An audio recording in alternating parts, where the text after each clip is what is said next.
Presentation of Idaho Reports on Idaho Public Television is made possible through the generous support of the Laura Moore Cunningham Foundation, committed to fulfilling the Moore and Bettis family legacy of building the great state of Idaho. By the Friends of Idaho Public Television and by the Corporation for Public Broadcasting. Tensions in the legislature's budget setting committee have started to boil over, with major appropriations like public education and health and welfare still unsettled. This week, we hear from the co-chairs of the Joint Committee on how they feel the process is going. I'm Melissa Davlin. Idaho Reports starts now.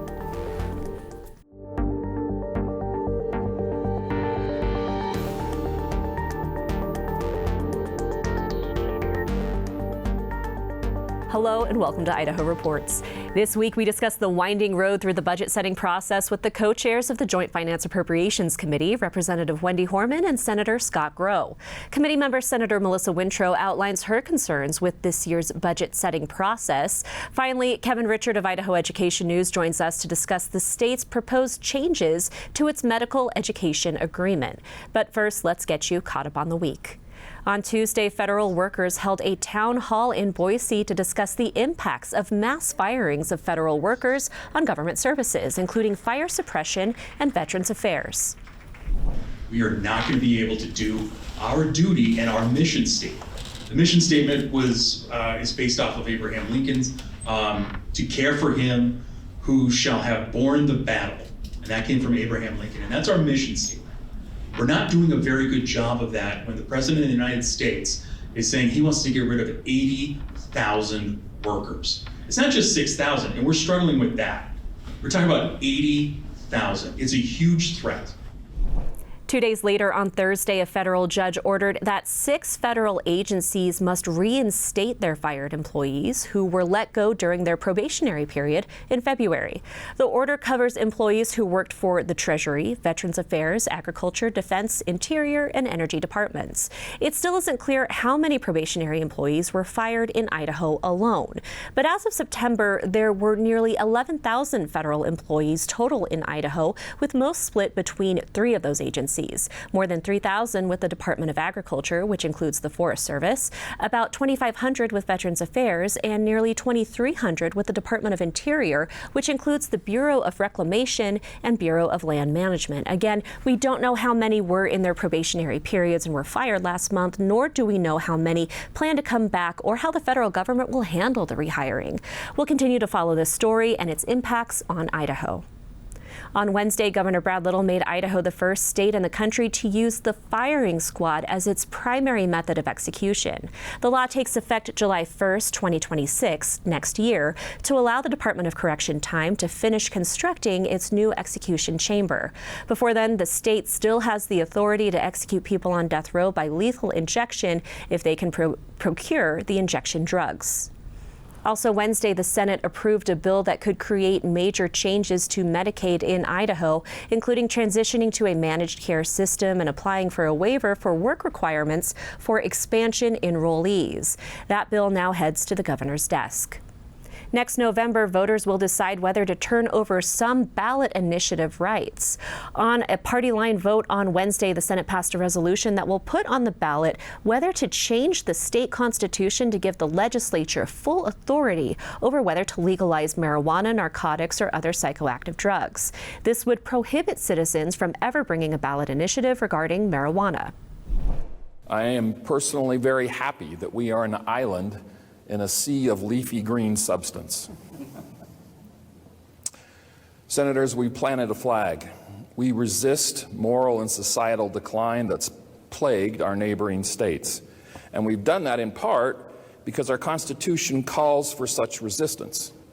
This resolution is not about marijuana. It is about the potential to remove the right of the initiative process from the people. If we do that, where do we stop? At what point do the people that we represent not mean anything anymore if we can't hear their voices? The legislature sets its budgets through the Joint Finance Appropriations Committee, which consists of 10 members from the House and 10 from the Senate. Sometimes those conversations have been fraught over the years, but last week tensions boiled over in public. And since then, the committee has struggled to pass some budgets out of committee. Others have failed on the House floor. Meanwhile, confusion and disagreement about committee rules has halted some of the other meetings.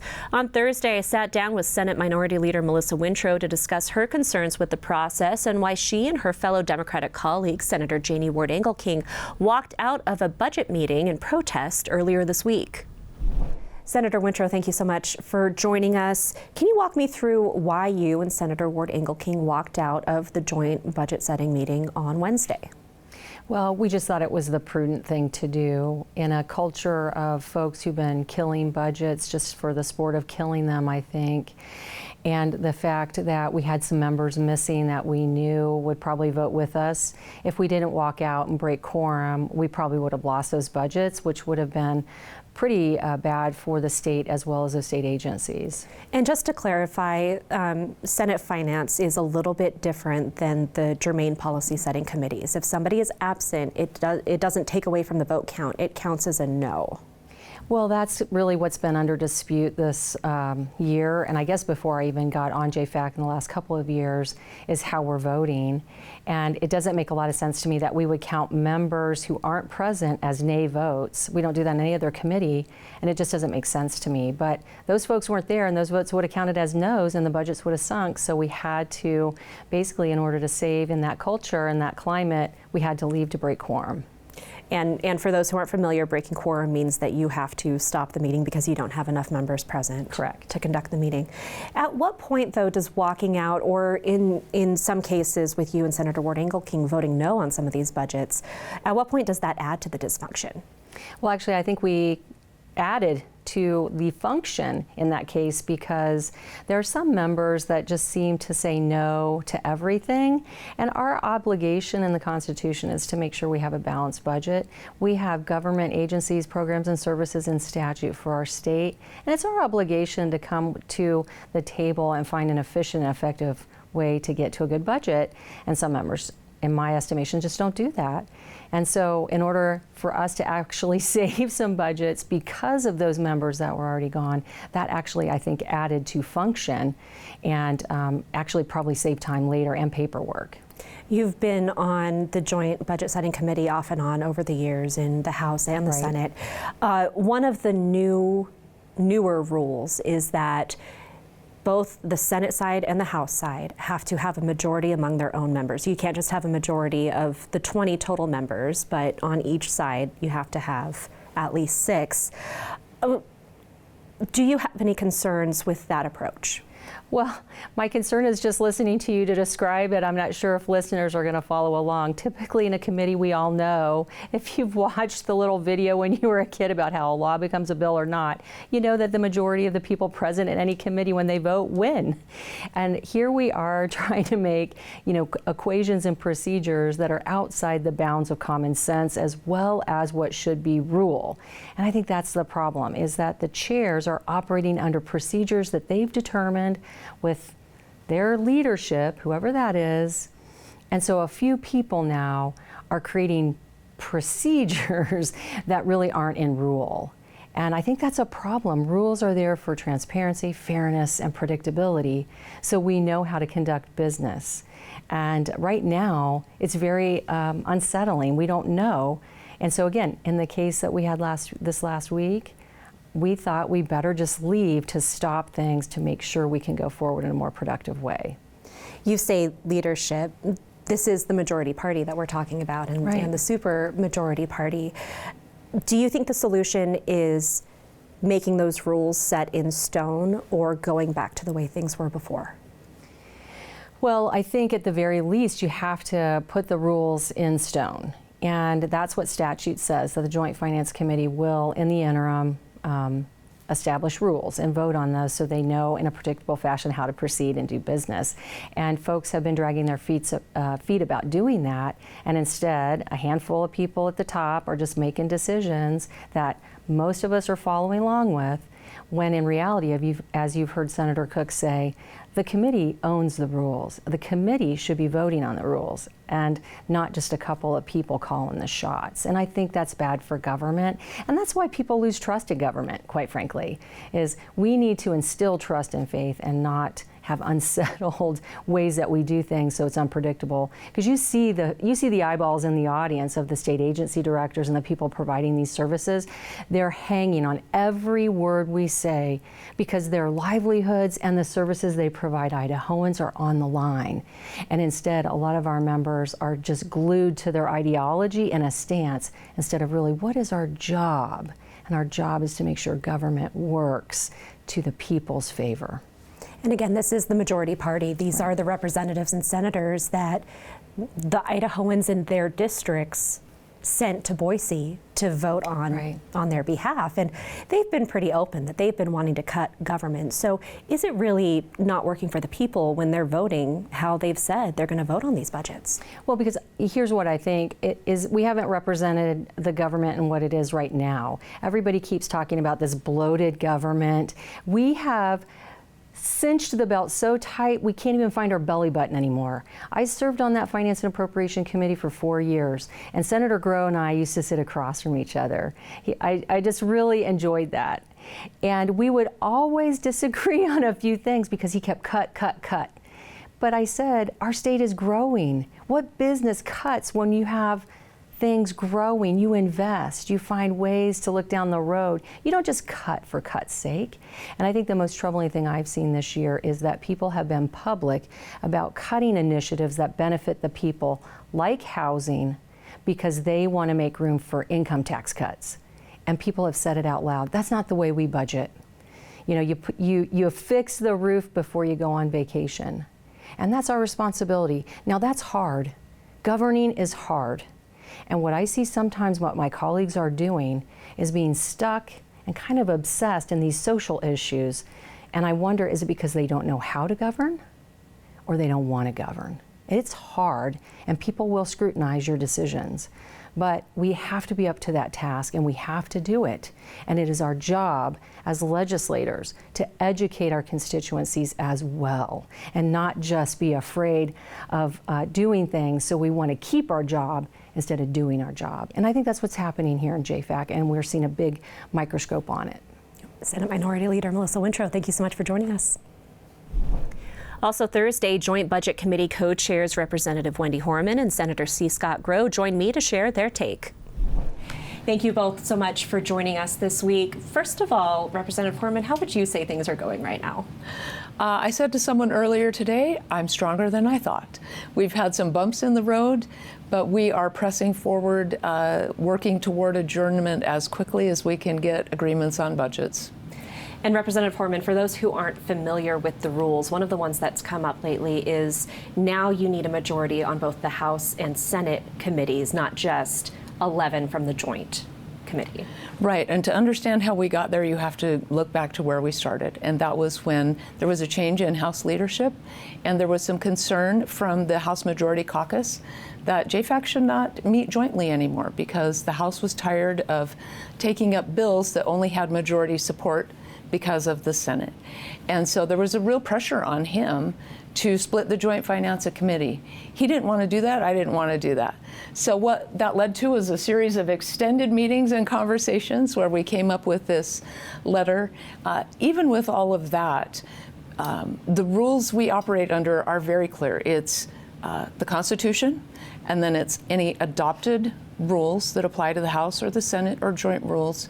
Although there's a difference of opinion there on what joint rules have been adopted, and then custom usage and precedent. Those adopted rules includes Masons.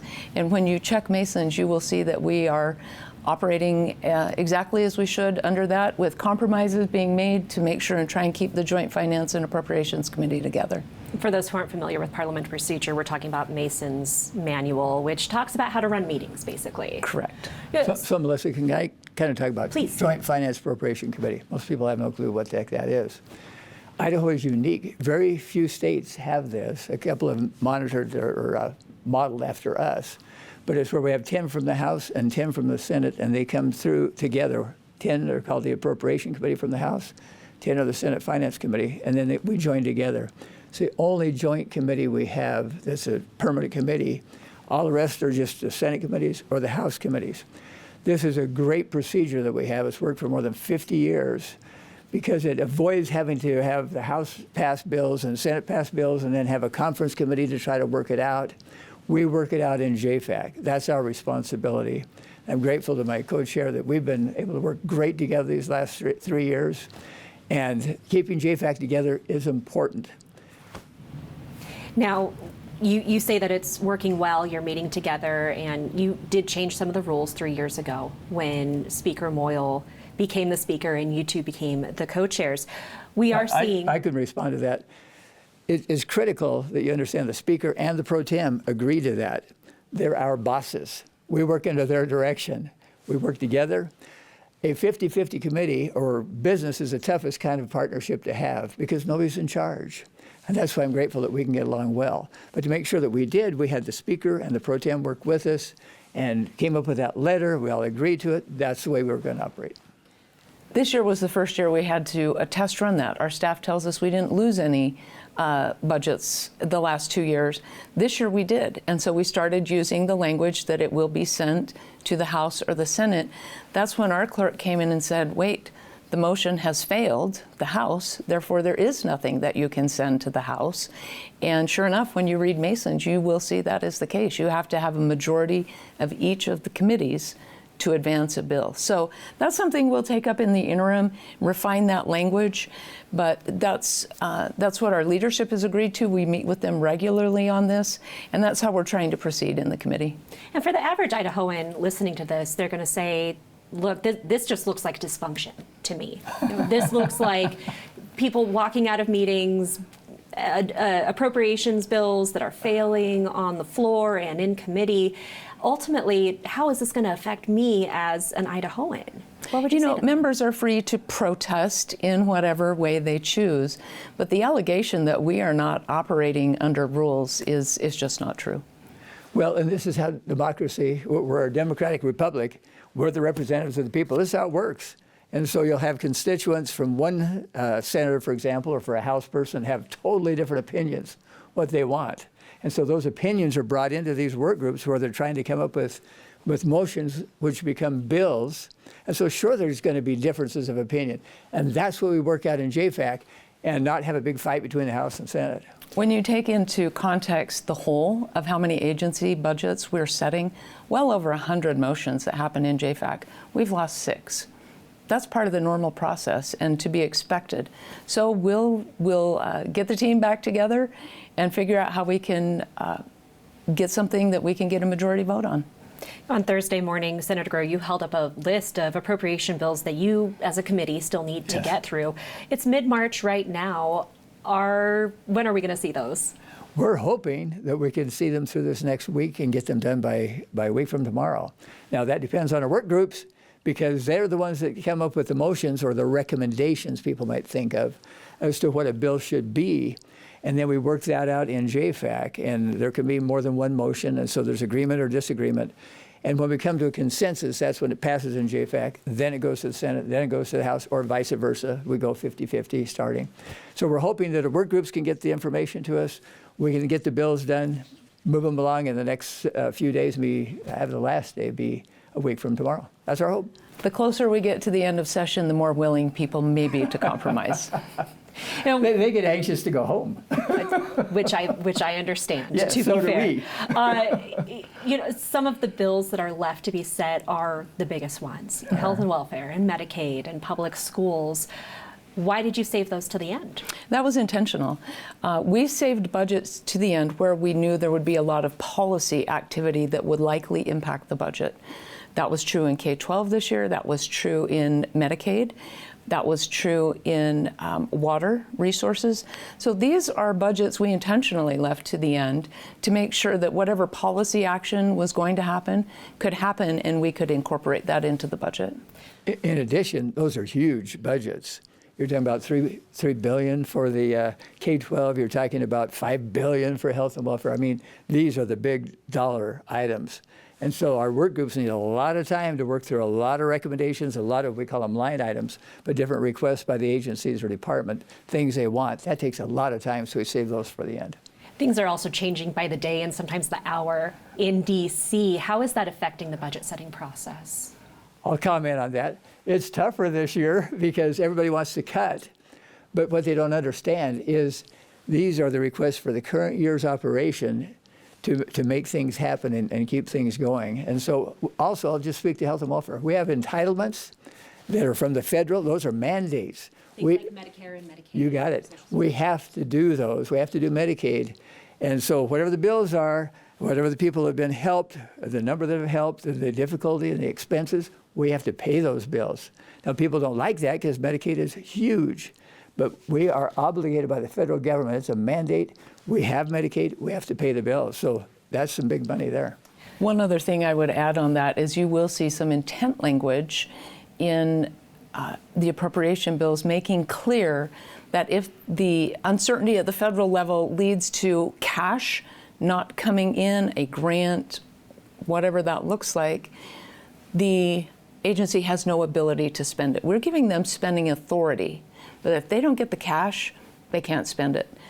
That's something that anyone on JFAC knows, but perhaps our floor doesn't. So we've added specific language to account for that possibility. And that's governmental accounting. It's twofold: the cash, as she said, and the authority, which is appropriation to spend that cash. That's different than a business. So we have a lot of complexities we deal with. Just because the federal government gives you the money or you receive a grant doesn't mean that a state agency can spend right, it. until our legislature, JFAC, and the legislature appropriates that money. You both mentioned waiting for big policy bills to come through in health and welfare and education to wait to set those budgets. This year, the revenue forecast was set later in the session than normal, and after the legislature passed a very large income tax bill. Were there any concerns about having an accurate revenue forecast before setting aside more than $200 million for that income tax cut? That's another really good example of something we tried to do in January. Committee didn't agree. It failed. So we tried to set it in January, and we couldn't get consensus. Now we have consensus, and we set it as soon as we knew we had consensus. Actually, a day earlier than last year. That's correct. We're running ahead.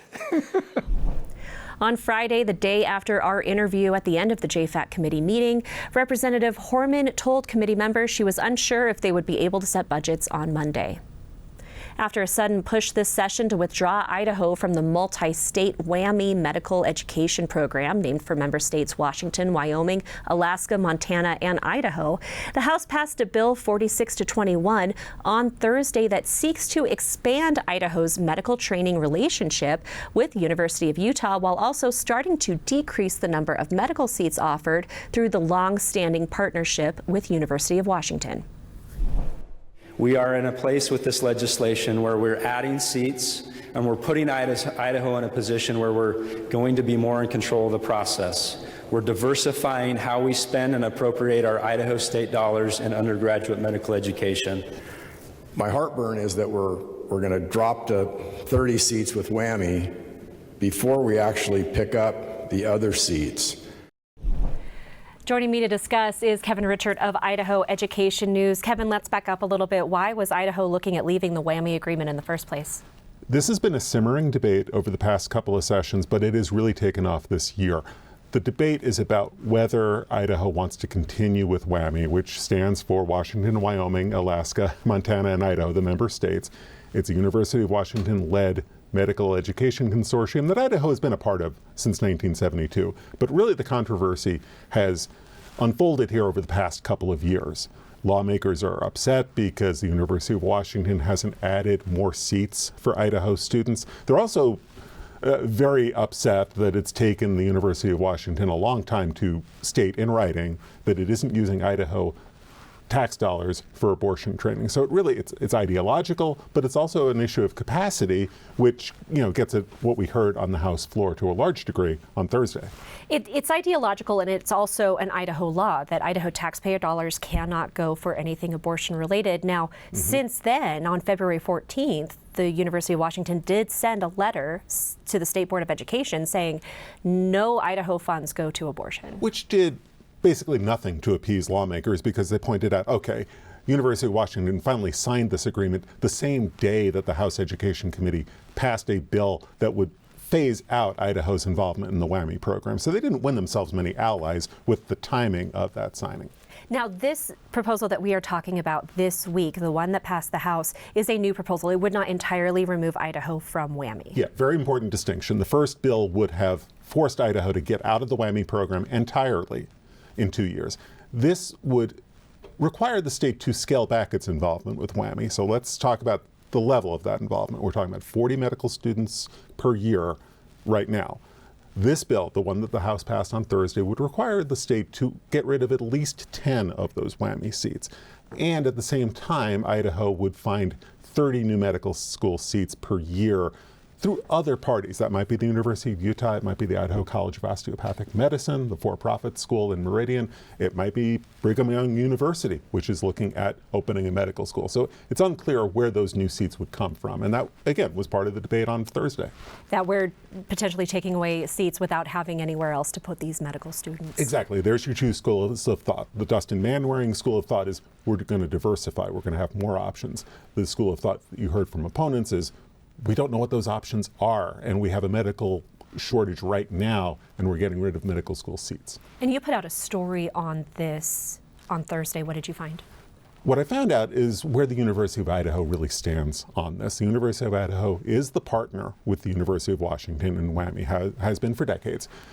They've been fairly quiet through this whole debate. I was able to get an internal memo through the State Board of Education that kind of lays out the University of Idaho's position. They were kind of blindsided by all of this. The level of opposition to WWAMI that has developed over the past couple of years and the past few months really sort of surprised University of Idaho and has forced the University of Idaho, not really of their own initiative, to look at other options like the University of Utah. It's a really interesting look behind the scenes because it connects a lot of dots to the debate. So the story, we published it on Thursday. It's online. IdahoEdNews.org. It's a great story. And it's such an interesting point because the backlash to WWAMI, I'm coming up on 20 years in Idaho journalism, and one of the first things I learned was how popular WWAMI was with Idaho medical organizations because of the quality of students that come out of that program. And we're learning that now in the debate. We've seen a lot of backlash, and it's really a community within the state, of doctors who have gone through the program. Not necessarily Idaho natives who have gone through the program and are practicing in Idaho. Patients who have doctors who went through the WWAMI program. I mean, there's kind of a little WWAMI nation here within the state, and you've heard a lot of that this year. We have less than a minute left, but where do we go from here? This bill now goes to the Senate, and House Speaker Mike Moyle and Dustin Manwaring both told me on Thursday that they hadn't really started to work the Senate yet. So we'll see where this goes. This is one of the big unresolved issues as the session goes on, but I think the session's going to be going on for a while. And with about half a minute left, coming up next week, as we noted earlier in the show, big budgets coming up. You're going to be looking at higher ed and public education, I imagine. We're still waiting on public education, higher education, Medicaid. We've got JFAC, as we saw in the open, a lot of dysfunction right now within JFAC. This is why the session will be going on into April. It's all about budgets, and it's all about the delays in budget. So spoiler alert, we're going to be here till April. Oh, lucky us. Thank you so much for watching. We'll see you next week.